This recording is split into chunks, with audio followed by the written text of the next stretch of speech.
An aid group that rescues migrants in the Mediterranean says one of its missions was interrupted by armed bandits who boarded the overloaded smugglers' boat and speed away with it after the migrants threw themselves into the sea.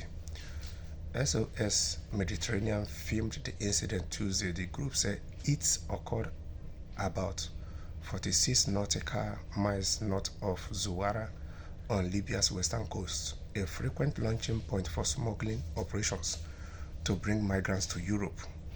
According to videos, SOS Mediterranean volunteers were helping transfer the 93 passengers from the wooden boat onto their rescue vessel when two robber dinghies approached. A masked bandit leaped onto the migrant boat, sparking panic among the remaining passengers who threw themselves into the sea.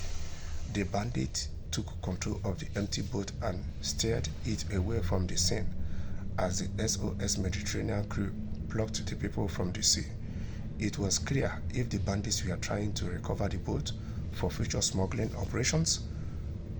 Often, when Italian maritime authorities encounter such boats, they intentionally sink them as a matter of maritime safety. But Valerie Torino, General Director of SOS Mediterranean, said governments are providing fewer rescues to rescue operations, leaving aid groups to do the job in increasingly dangerous situations.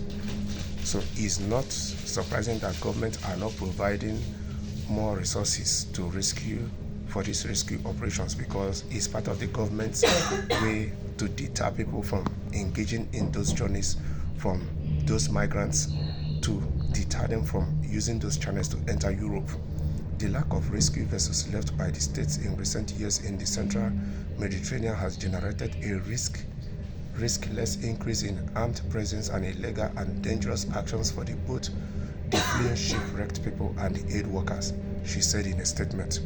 Italian authorities say the presence of humanitarian rescue ships in the Mediterranean only encourages migrants to take the risky voyages, a charge they deny.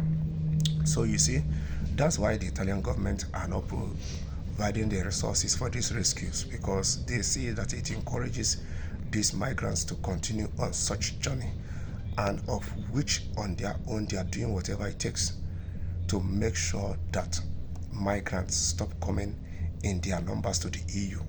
But one thing the EU forgets is that they need to give Africa 100% economic freedom, allow Africa to have a total control over their local currencies and native economies. You will see when these two things, of which they might never be able to do it, they will not want to do it because of their personal interests. If they can give Africa total independence, yes, and if they can equally give Africa total economic freedom and allow Africa to control its local currencies, you will see that these migrants, this African continent will start working.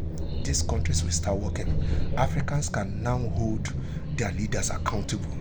And you will see when all these countries in Africa start working, these migrants will reduce drastically the numbers they are coming. That is just the truth. But it's about greed. It's about looting the resources of Africa. So they will never give Africa total independence or total economic freedom, or allow Africa to have total control over its local economy or local currency.